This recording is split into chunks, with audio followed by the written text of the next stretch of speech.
Bonsoir à toutes et à tous et bienvenue dans Red Carpet, votre rendez-vous du jeudi soir dédié à tout ce qu'il y a de plus vibrant, de plus vivant, le cinéma. Ce soir encore, on va explorer, questionner, secouer parfois, mais surtout mettre en lumière tout ce qui fait battre le cœur de notre industrie cinématographique et tout cela accompagné de nos invités du jour. Eh bien, ce soir, on braque les projecteurs sur ceux qui donnent vie à nos écrans, qui incarnent nos émotions et qui nous font rire, pleurer, vibrer. Bref, les acteurs. Alors acteurs, oui, mais pas que. Ce sont des artistes à la voix affirmée et au talent qui ne se discutent plus. Vous l'avez compris, ce qu'on vous réserve ce soir vaut le détour. Et c'est maintenant que ça se passe. Bienvenue dans Red Carpet.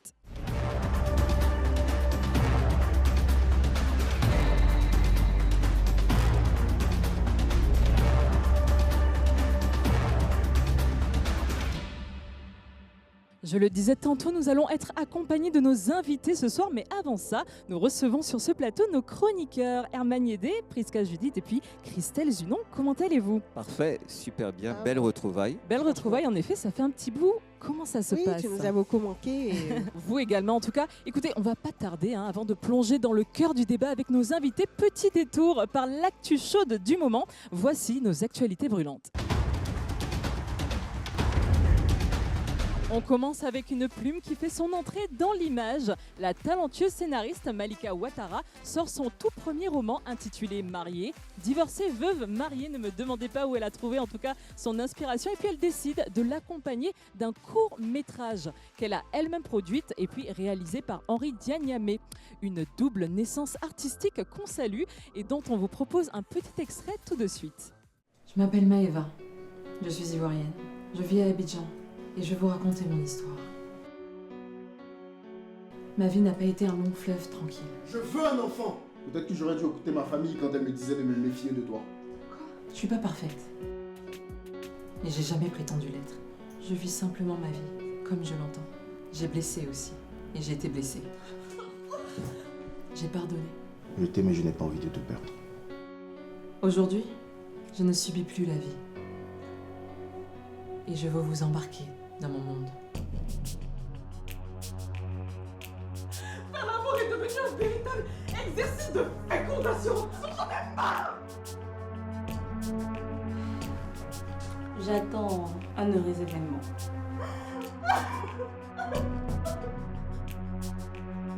Salut, bienvenue. Allez, viens que je te présente ma charmante épouse Maïva. André.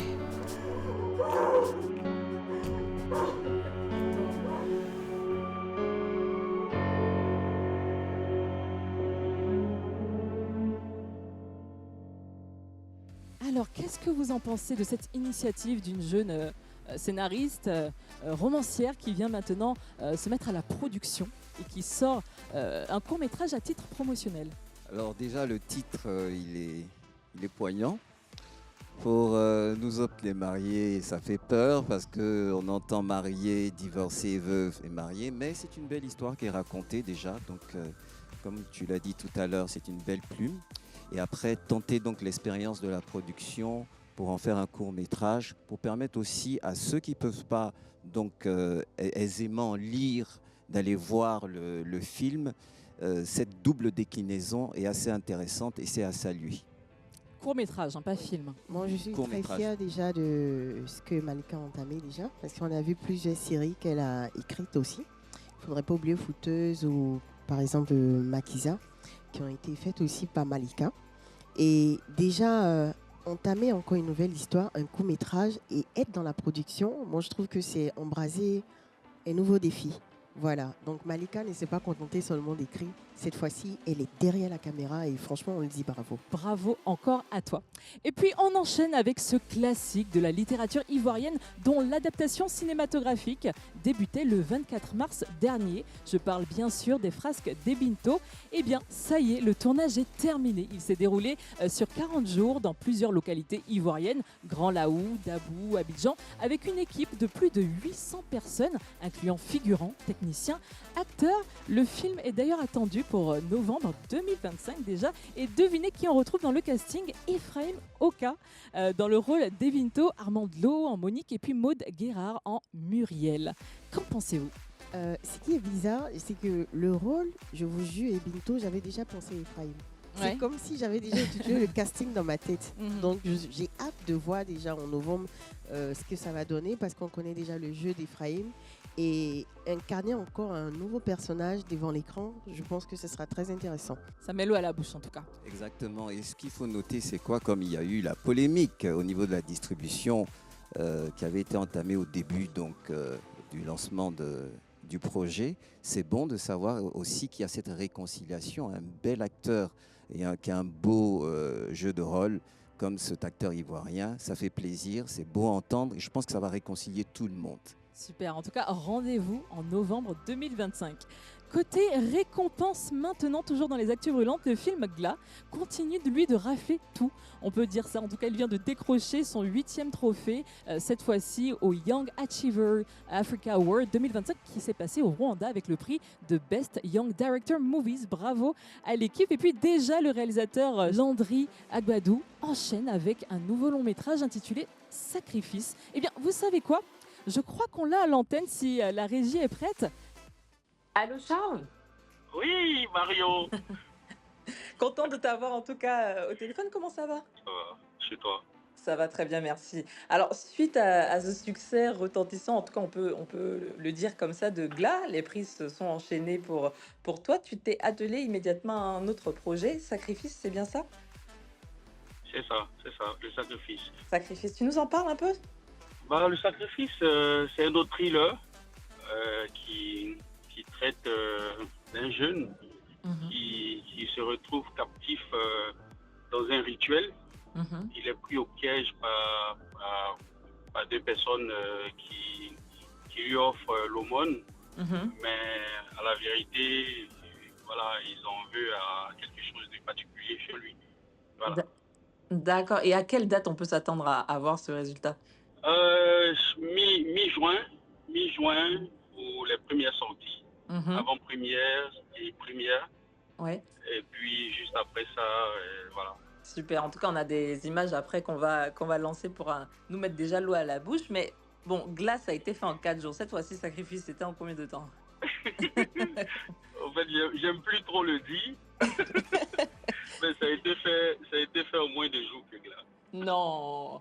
Ah, donc c'est une habitude en fait, tu essaies de battre tes propres records. Non, ouais, un peu quand même, mais bon, il y a certaines contraintes. Et puis, je pense que derrière ça, il y a un message. Le message, c'est dire que c'est vrai qu'on a longtemps mystifié le cinéma, mais c'est possible avec un peu plus d'organisation et puis un peu plus de discipline. Moi, j'ai eu la chance d'être formé à la bonne école, l'école de Yacine Toussou. Donc, il faut faire les choses rapidement et bien. Super, en tout cas, petit clin d'œil à Yacine Toussou. Merci beaucoup, Charlie. On a hâte en tout cas de voir le résultat et puis nous, on te laisse. Ok, merci. Ok, bye bye. Et donc tout de suite, quelques images de la bande d'annonce. On y va. Cette maison appartenait à d'anciens marchands d'esclaves. C'étaient des Africains comme vous et moi, mais qui traitaient avec les colons.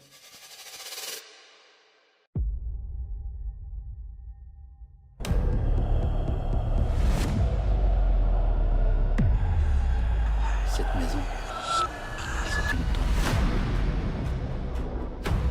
On est arrivé.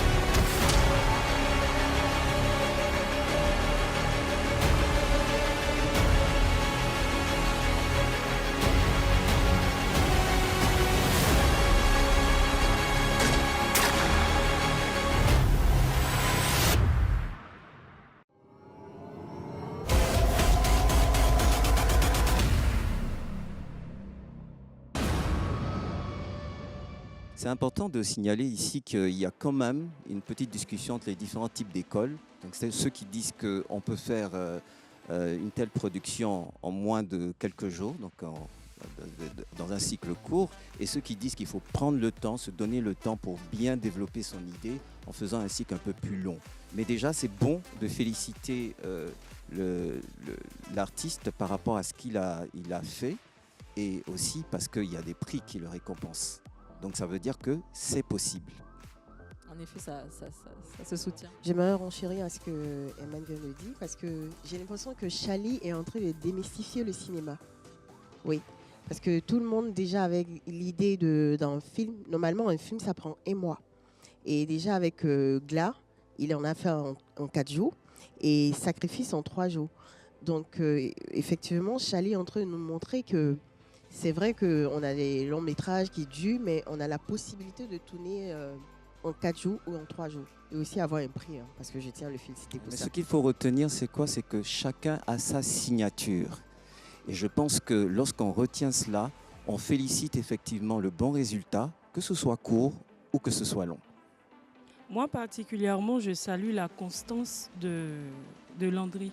Donc félicitations pour ta constance, tu as sorti Gla et là, Sacrifice. On espère que tu auras toujours cette motivation-là pour en faire sortir encore et encore, voilà. Tant que tu es constant, c'est bon. En tout cas, on attend la sortie de ce long métrage pour pouvoir déguster. Encore une belle actualité niveau cinéma. Le réalisateur Howell Brown revient avec un projet audacieux, Sex, Love and Money. Un long métrage qui met à l'affiche Diana Abouli et Emmanuel Keita. Le film sera dévoilé en avant-première le 31 mai au festival Paris Ivoire. Une sortie qu'on attend avec curiosité et dont on a la bande-annonce, un extrait en tout cas en exclusivité. On regarde tout de suite. Tu dois être toujours prêt, même si le deal est déjà cédé. Zéro distraction. Comment tu vas, Axel? Tout va bien, mais ça devient de plus en plus risqué, quoi. T'es un gangster, un bad boy, c'est ça? Pourquoi tu dis ça? Je sais pas. C'est peut-être ce que tu laisses paraître. Je fais juste ça pour arrondir mes fins de mois. On ne fait pas ce business pour arrondir ses fins du mois. On le fait pour devenir riche et puissant. Pour les autorités locales, pas de problème. Tout est sous contrôle. Apparemment, tu bosses pour Hassan. Fais gaffe, elle est un peu dingue, cette femme-là. On est là juste pour régler un différend. Personne ne va mourir ce soir. Je l'ai baisé dans ma piscine. Même moi-même, je l'ai jamais fait. Tes petites sauteries pourraient bien finir par causer ta perte et par extension mettre en danger notre business. Agent Koundé, organe international de lutte contre les stupéfiants. Trouve-toi une bonne fille avec qui rester. Ça pourrait te garder hors des ennuis. Mais assez, j'en ai marre, moi. S'il te plaît. Maintenant, mettez-vous à poil. Nos actes nous rattrapent toujours, et surtout les plus mauvais.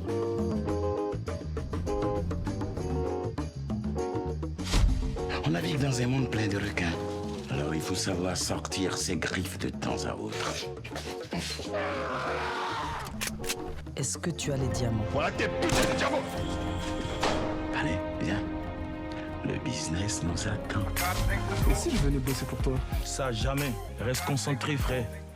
Reste concentré. Sex, Love, Money. Alors, déjà un titre en anglais.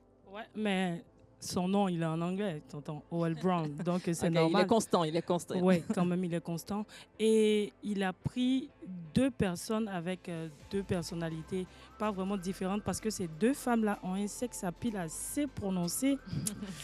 Donc, on imagine un peu ce que ça va donner en salle. Je pense qu'il y aura plus d'hommes que de femmes en salle. Mais bon, on attend de voir ce que ça va donner. Les pronostics, déjà. Plusieurs films de Howell Brown ont déjà eu des succès. Hein. Il faudrait aussi signifier cela, tel que Braquage à l'africaine ou plusieurs films aussi. Bon, je ne sais pas si le mec idéal, il faut le dire aussi.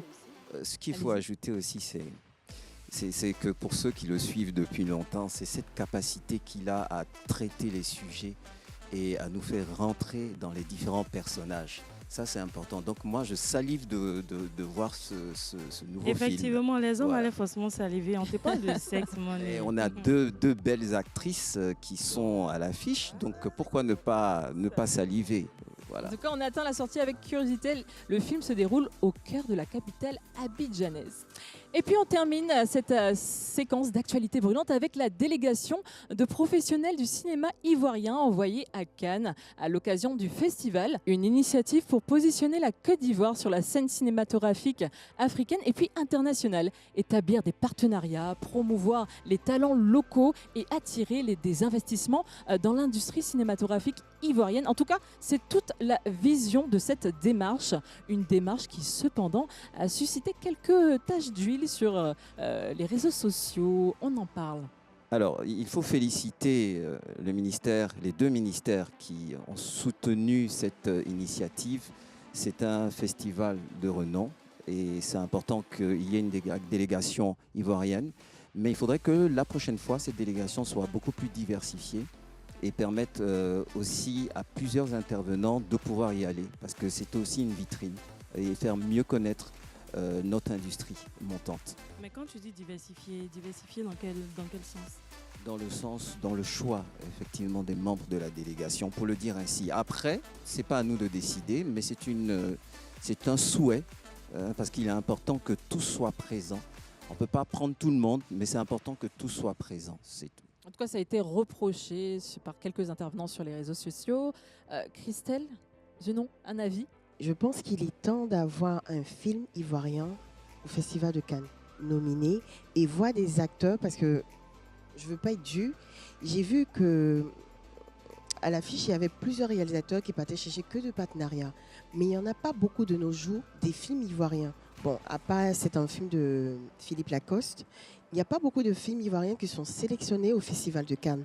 Il faudrait que la Côte d'Ivoire, c'est vrai qu'il y a des réalisateurs qui partent chercher certains partenariats, mais il est grand temps qu'on valorise aussi nos films et qu'on entende qu'un film ivoirien a été sélectionné aussi au Festival de Cannes. On ne sait jamais, hein. Ils seront peut-être au Festival de Cannes la prochaine fois parce que leurs films ont été sélectionnés, qui sait.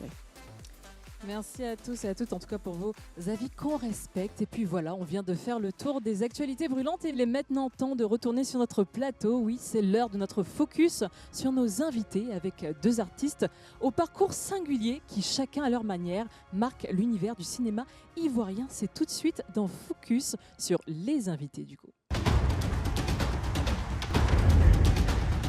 Focus sur les invités du coup. D'habitude c'est focus sur l'invité, mais ce soir ils sont deux comme je le disais tantôt et la lourde tâche de les présenter est laissée à Herman Yédé et Christelle Zunon tout de suite dans Portrait de l'invité. Alors, laborieux et bel exercice que de présenter l'un de nos invités, tant la maîtrise de l'art oratoire chez lui est de naturel.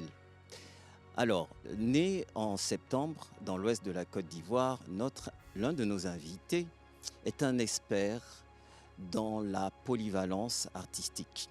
Il est doué, il est compétent, il fait des merveilles lorsqu'il exerce en tant qu'acteur, lorsqu'il compose, lorsqu'il interprète et chante, lorsqu'il est présent sur les bandes de certains films. Il est passionnant et il est gratifiant à écouter et à entendre. Mais aussi, il faut savoir que cet acteur formé dans la plus belle des écoles en Côte d'Ivoire, le Léa, mais aussi à l'Acteur Studio de Sidjiri Sidiki Bakaba, est aussi un spécialiste de l'art de la scène. Il a brillé en réalisant l'un des plus grands événements et événements attendus de l'année 2025 en orchestrant le concert du chef de file de la Conspiration, un événement tant attendu en tant que directeur artistique. Alors, il sera présent sur notre plateau et on pourra lui poser toutes les questions. Vous allez pouvoir accueillir M. Sayé Michael Jonas et je n'en dirai pas plus. Merci Herman pour ce portrait. Eh bien, tu as mis la barre haute comme d'habitude. Christelle Zunon, à toi maintenant la charge de nous présenter notre deuxième invité dans le portrait. Je vais faire beaucoup d'Atalako. Hein. Oui. Notre invité du jour a un parcours spectaculaire rempli de rebondissements et d'audace. Oui. Elle trouve une passion pour le cinéma. Elle est titulaire d'une licence et par la suite, en 2014, elle interprète son tout premier rôle dans la série La Plaire de Alex Ogo. Révélée par le grand public, elle joue plusieurs séries télé et films tels que Allô Tribunal ou Les Nounous. Par la suite, elle part à l'étranger pour se faire former dans la réalisation et la production. Et figurez-vous, quand elle revient en Côte d'Ivoire, elle produit et réalise sa toute première série télé appelée Amitié 2.0. Je vous laisse deviner de qui il s'agit. Bon, je pense que vous l'avez compris. En tout cas, si ce n'est pas encore assez clair pour vous, nous allons accueillir tout de suite, mesdames et messieurs, Mike Danon et Odo Marie. Oh, ils sont beaux, ils sont harmonieux, ils sont accordés. On dirait même que vous êtes entendus pour venir. Bonsoir à tous. On va s'aménager comme d'habitude. Vous laissez la place. Vous pouvez prendre place dans nos fauteuils. J'espère qu'ils sont confortables. Comment allez-vous? Ça va très bien, merci. Alors, avant de rentrer dans le vif du sujet, j'ai envie de vous demander quelles sont vos actualités en ce moment. Mike. Les dames d'abord. Bon, comme tu insistes, Odo Marie. Pour la suite, je ne vais pas accepter ça. Alors, mes actualités en ce moment, là, je viens de rentrer de Dakar. Après 5 mois, 2 semaines de tournage. Malheureusement, je ne peux pas en dire plus. Ah, ça nous laisse même pas un petit bout. Non, même pas un petit bout. On n'aura rien. Rien du tout. Ok, on respecte. Donc, et puis, bon, à part ça, oui, je suis aussi entrepreneur dans le cinéma, mais aussi entrepreneur en général. Donc, j'ai une ligne de vêtements que je suis en train de lancer en ce moment. Et puis, en ce qui concerne le cinéma, j'ai deux web-séries que je suis en train de préparer pour une nouvelle sortie. Voilà. Waouh, busy, entrepreneur au cinéma, entrepreneur même dans la vie. On va en parler tout à l'heure. On cherche l'argent partout. Partout où il est. Partout. Et vous, Mike? Bien déjà le repos. Là, j'étais, après le concert qu'il a évoqué, je suis parti en voyage. Donc, je me suis reposé un peu. Donc, l'actualité, c'est simplement mon travail habituel, le doublage, le repos et une petite incursion dans le jeu vidéo, qui est aussi une partie de mes passions. Donc, à part ça, c'est tout. Pour le reste, quand ça vient, on fait. J'adore comment vous êtes toujours là où on ne vous attend pas. Et c'est ce dont on va parler en tout cas ce soir. Je ne vais pas t'agiverser plus. On le sait, le métier d'acteur en Côte d'Ivoire, comme ailleurs, fait rêver. Mais derrière le glamour, derrière les strass, les paillettes, il y a une réalité souvent moins brillante, un peu de manque de protection. On parle de droits inexistants même dans ce milieu. Et pourtant, les talents se multiplient, les œuvres aussi. Face à cette réalité, beaucoup deviennent producteurs, beaucoup deviennent influenceurs, entrepreneurs, comme vous l'avez dit tantôt. Est-ce une fuite ou une vraie évolution? C'est notre débat du jour avec le thème « La ruée vers les affaires quand les acteurs se réinventent ». Alors, je veux commencer avec vous, Mike. Comment un jeune acteur ivoirien doit-il envisager sa carrière artistique aujourd'hui? Est-ce qu'il s'agit simplement de passion ou il faut s'asseoir, penser, réfléchir et puis calculer? Parce que peut-on vraiment vivre en fait de cela? Je repense souvent à cette question quand on me demande si on peut vivre de son métier. Je dis, nous sommes tous ici l'exemple concret qu'il est possible de vivre de ce métier. Après, dans quel environnement nous évoluons? Est-ce que cet environnement-là nous paye à la hauteur de notre talent? Ce n'est pas forcément le cas. Je pense que vous avez reçu beaucoup d'invités ici qui ont fait l'état des lieux de notre cinéma ou de notre vie d'artiste. À côté de ça, un jeune, je te dirais déjà, c'est ta passion. Parce que l'énergie première d'un artiste, c'est la passion, le courage et la structure. Tu ne peux pas commencer un métier tout de suite et gagner de l'argent tout de suite. Ça, il faut être très concret avec les gens. Maintenant, dans notre environnement, tu ne peux pas faire que ça. Donc, je dis toujours aux jeunes que je parraine, allez à l'école, travaillez et faites votre métier. Parce que le niveau dans lequel on est, on ne peut pas vivre exclusivement de l'industrie parce qu'il n'y a pas encore d'industrie en tant que telle. Nous, quand on a commencé avec la même réalité. Nous, par spectacle, on était payé 5 000 francs. Si tu dis ça à quelqu'un aujourd'hui, il va te dire tu es fou ou quoi. Mais à cette époque, on ne comptait pas forcément sur l'argent. On comptait sur l'expérience qu'on allait avoir pour pouvoir aujourd'hui être, on va dire, expert et aider les autres à aller de l'avant. Aude-Marie, vous avez parlé donc de plusieurs casquettes que vous portez en dehors de celui d'actrice.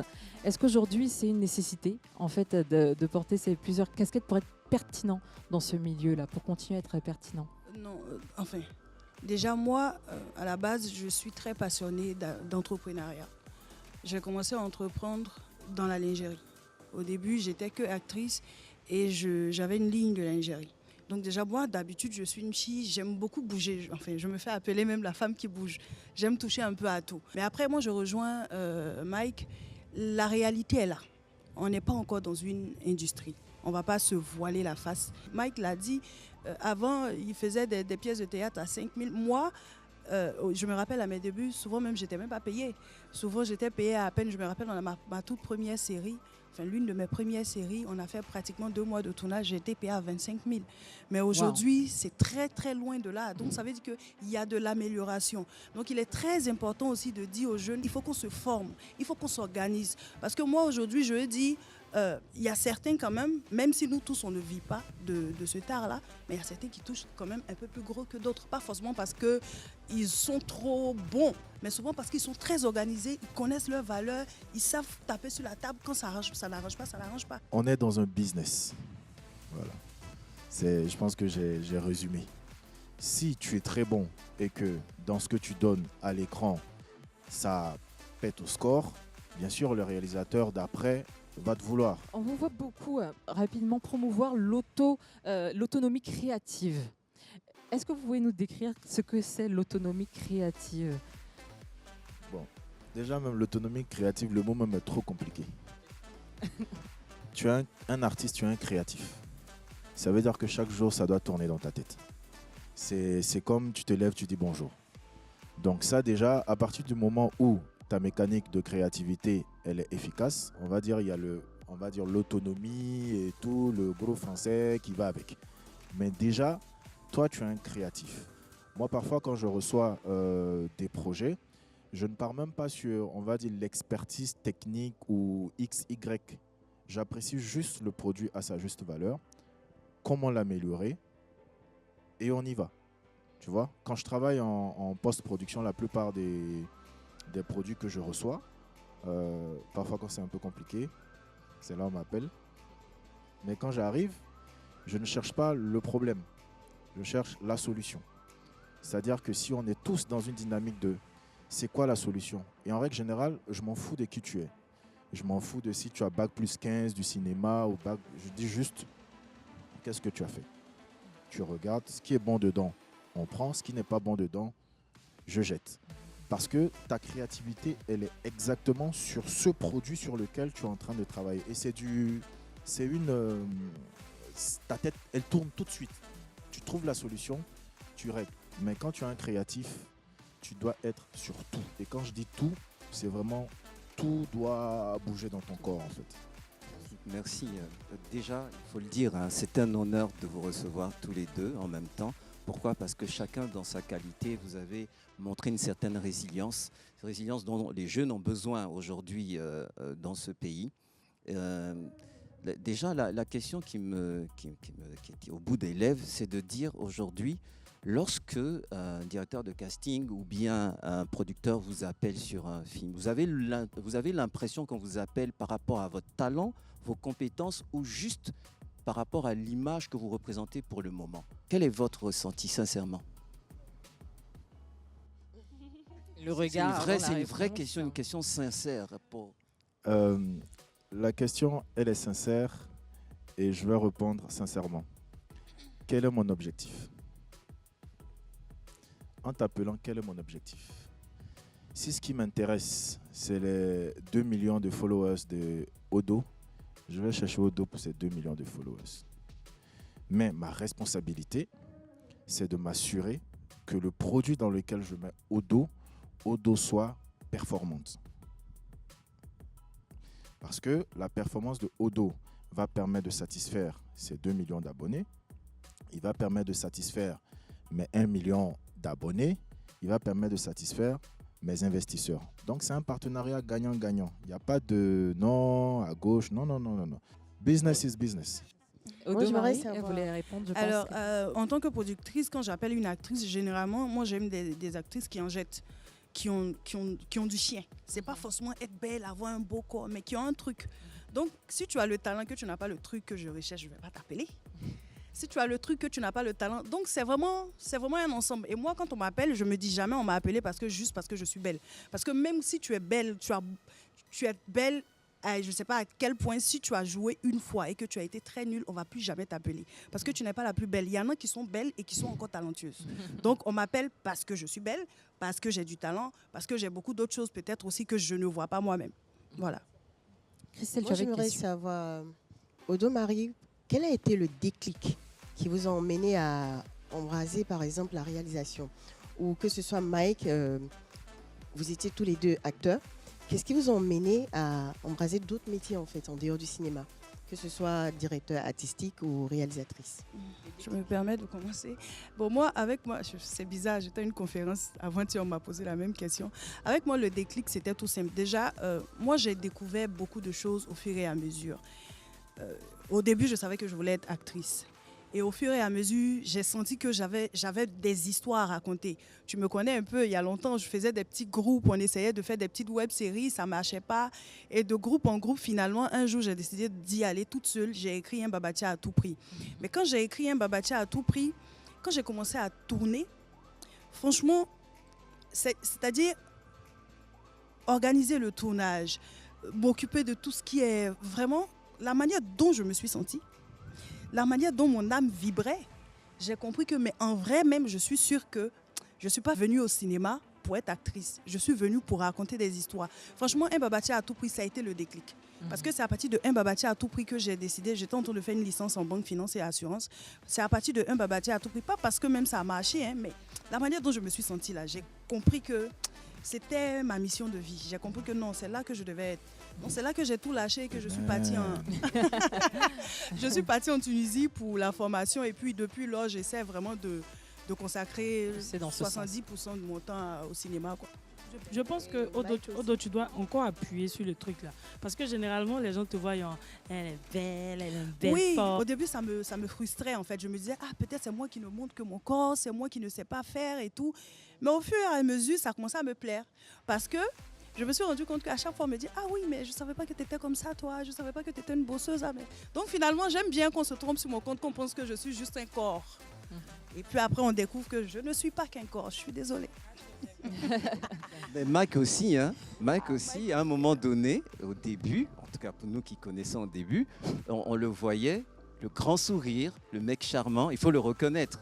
Et ça fait plaisir aussi de lire et de savoir que vous avez été formé, parce qu'il y a beaucoup de gens qui ne savent pas que vous avez fait les planches, il y a beaucoup de gens qui ne savent pas que vous avez été formé. Donc, au-delà de la question qu'on a posée tout à l'heure, c'est de savoir, vous aujourd'hui, est-ce que vous avez été victime du syndrome de l'imposteur quand vous avez commencé? C'est-à-dire, les gens disaient que vous ne connaissiez pas, donc vous aviez eu la volonté d'aller vous former. Est-ce que vous avez été victime de ce type de critiques et autres?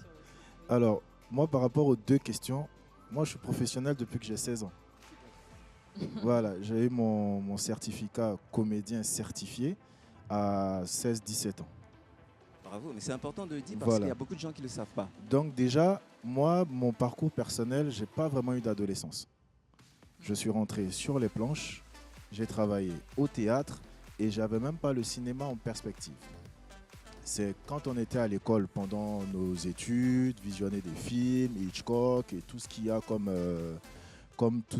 cinéma américain, français, qu'on a commencé à être, j'ai commencé à être vraiment amoureux de la fabrication du film. Et donc, quand on a commencé sur nos premiers courts-métrages, bon, c'est clair que si Clap Ivoire commence dans l'historique de Clap Ivoire, on commence à partir de 2006-2007, on nous voit pas. Sinon, à partir de 2004 déjà, quand on arrivait à Clap Ivoire, on raflait quasiment beaucoup de prix. Donc, la Réal, c'est déjà à 19-20 ans. Donc, nous, notre objectif, c'est Hollywood, en fait. Et moi, c'est pas le cinéma. Moi, c'est le backstage. Voilà. Moi, c'est la fabrication. Moi, c'est l'ombre. C'est ce qui me motivait. Moi, j'étais un homme des planches. Moi, je fonctionne toujours en fonction du système dans lequel j'ai été formé. C'est-à-dire que création, silence, et après, quand c'est prêt, on fait maintenant la promotion. Donc, j'arrive au cinéma, j'ai envie de dire, par accident. Même si ça est dans mes cordes, c'est quand je vais former l'effectif de classe A, saison 1, que je finis la formation. Je suis d'abord assistant preneur de son. Après, je passe à la régie. Et finalement, on me dit, mais comme tu as formé l'effectif, bah, au moins sois dans la série. Et donc, le personnage Pythagore, il est taillé sur mesure pour que je rentre dans la série. Donc, si vous avez fait un constat, après la série, j'ai pas donné de nouvelles. Parce que c'est pas... c'est pas là que je boxe, en fait. Voilà, moi, je suis plus dans la préparation des acteurs, dans la formation, dans là où il faut chercher des solutions, là où il y a les problèmes. Voilà. C'est là-bas que tu te C'est trouves. là que moi je suis, dans l'écriture, dans la musique. Donc c'est tout cet environnement-là qui me motive. Après, classe A, j'arrive dans le mec idéal par O.L. Brown. Mais quand O.L. Brown il m'appelle, moi je vais déjà voir ce qu'il a fait. Parce que si ce que tu as fait, ça ne me motive pas, bah, je ne viens pas. C'est aussi simple que ça. Mais quand je regarde No Way et que je vois un réalisateur ivoirien, noir, à Paris, qui a un casting exclusivement noir à Paris, et qui en plus est membre du jury d'un festival où on a eu le prix du jury, FICA à l'époque, je me dis, on peut y aller. Et donc on fait le mec idéal qui a étalon de bronze au FESPACO. Donc vous voyez, c'est tout un parcours. J'aime pas m'étaler sur mon parcours parce que j'estime que je suis une personne de l'ombre. Mais sinon, acteur, c'est pas vraiment ce qui me motive. On voit de plus en plus dans nos séries télé, dans nos films, cette décomplexion vis-à-vis du nu à l'écran, vis-à-vis des scènes un peu plus, on va dire, chaudes à l'écran. Vous, je pense, vous avez parlé un peu du physique tout à l'heure, de pourquoi on vous appelle par exemple pour votre physique. Mike également, je crois que tu as également une expérience de nu à la télé. Je voulais savoir quels conseils vous pouvez donner à tous ces jeunes réalisateurs par rapport à ce sujet-là. Bon, tu veux faire nu, c'est pourquoi? C'est la question. Le nu que tu veux faire, c'est pourquoi? Au réalisateur ou au réalisateur, d'abord, comme tu dis, tu as parlé de réalisateur. Ça apporte quoi à ton film? C'est ça la question. Si tu as envie de voir du nu pour du nu, c'est ton choix. Si tu as envie d'avoir un nu artistique, c'est ton choix. Et pour l'acteur L'acteur, déjà, il faut savoir que dans ta formation, il y a une dématérialisation du corps. Nous, on est une pâte à modeler. Ton corps fait partie intégrante de ton métier. Maintenant, après, au fil de ton parcours, tu choisis de dire si je veux que mon corps apparaisse à l'écran ou que mon corps n'apparaisse pas. Ça, c'est ton choix. Et puis, bon, on est dans un environnement africain où le corps, c'est vraiment très particulier. Mais si tu prends nos anciens cinémas, tu prends nos anciens acteurs, j'ai envie de dire nos anciennes, nos dévancières, elles n'avaient pas ce problème avec le nu. Parce que ce nu-là, il était pudique, il était utile. Et si tu prends un scénario dans lequel le nu, il est utile, tu y vas. Parce que derrière, tu sais que ton corps, c'est un instrument qui va toucher celui qui te regarde. Pour moi, un acteur, tu es un acteur. Quand on te donne un personnage, ce n'est plus toi. Mais quelle est la réflexion face à des propositions en fait, de nu Non, en tant fait, qu'acteur? moi, je rejoins Mike parce que déjà, le nu, c'est pourquoi. Donc, il faut se poser est-ce que ça cette sera question. rendu à l'écran? Parce que franchement, aujourd'hui, effectivement, avec les formes et tout de suite, quand on te met dans un truc, Voilà. on a juste envie de montrer les fesses. Pourquoi est-ce que tu veux montrer les... Enfin, je ne sais pas si je peux le dire. Pourquoi est-ce que tu veux montrer les formes et tout? Souvent, c'est juste... En fait, il n'y a rien d'artistique.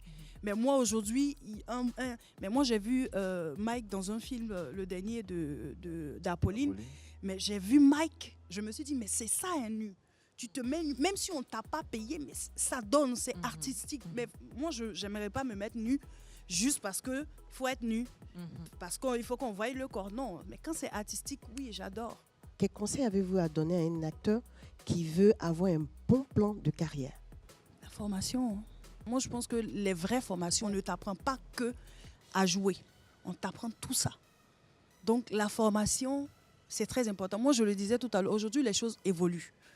quand tu es formé, que tu sais te donner de la valeur et que tu sais ce que tu as à vendre, franchement, je ne vois pas pourquoi est-ce que peut-être tu es obligé de faire 1001 choses à la fois. Quand Odo dit, moi j'ai été motivé par la production, elle travaille à être dans la production. C'est-à-dire que son travail d'acteur, il est là, mais ce qui la motive, c'est la production. Et moi, elle est juste à côté, je tiens à la féliciter. Parce que si Amitié 2.0, bah, je l'ai vu se battre. Et je lui dis toujours, moi je ne regarde pas tout ce qu'il y a autour. Tu oses, vas-y, casse-toi la tête, casse-toi les dents, mais n'abandonne jamais. Et c'est ce qu'elle fait parce qu'elle veut être productrice. C'est du temps que tu te donnes pour apprendre. On souhaite vraiment continuer à discuter, à échanger comme ça sur ce plateau. Le temps passe tellement rapidement, mais malheureusement, on tire à la fin de notre émission. Alors, on veut simplement terminer avec vous avec un petit mot de fin concernant ce thème général, et puis pas seulement que ce thème général. En tant qu'acteur, en tant que professionnel du milieu, quel mot, quel cri de cœur vous avez à lancer ? Et vous pouvez regarder directement dans la caméra pour le Moi, faire. je n'ai pas de cri de cœur. Aucun cri de cœur. En règle générale, les cris de cœur, tout ça, je ne suis pas trop dans l'émotion. Et le coup de gueule, Tout alors est une école. On ferme une porte, ouvre une autre. Moi, ça a toujours été mon fonctionnement. Moi, les gens qui, tout le temps, on n'a pas ça. Bon, en règle générale, quand je dis on est en off, quand ils me parlent, moi, je les allume. Parce que je dis, on ferme une porte, tu ouvres une autre porte. C'est comme ça que tu te forges. Nous, on a grandi avec une règle. On dit frappe, on t'ouvrira. Si on ne t'ouvre pas, tu casses la porte, tu rentres. C'est tout. That's all. Super. Merci beaucoup, Mike. Aude-Marie, mot de fin. Déjà, merci pour l'invitation. Et puis, l'émission, franchement, c'est une très, très belle idée. Parce qu'on n'a pas, dans le cinéma, Christelle sait, tous les jours, je me plains, mais on n'a même pas d'émission, on n'a même pas de si. Et ça, franchement, bravo. Merci infiniment à vous. Alors, pour mon mot de fin, bon, je n'ai pas grand-chose à dire, à part que moi, généralement, je suis très positive. Donc, franchement, je crois au cinéma ivoirien. Je crois qu'on peut construire une industrie. Donc, à tous les acteurs du cinéma, par acteur, j'entends cinéastes, à tous les cinéastes ivoiriens, on y va, fonçons. Comme Mike l'a dit, si les portes se ferment, cassons. Si on ne peut pas casser, on va trouver une autre porte. Nous-mêmes, c'est le mur, là, on casse. Et puis, on construit une autre porte. Et puis, on ouvre, et puis, on rentre. Et puis, maintenant, les gens viennent, on dit, toi, mets-toi là. On fait le tri maintenant. Voilà. Donc, positivité, on y va, on va y arriver. L'industrie du cinéma ivoirien, moi, j'y crois. Je pense qu'on pourra y arriver ensemble. Amen. Et c'est sur ces belles notes, que nous allons conclure notre émission. Merci à tous, merci à toutes d'avoir participé et merci à vous de nous avoir suivis. Et on se donne bien sûr rendez-vous notre prochain épisode jeudi en 15, toujours sur Live TV. Allez, bonne soirée à vous.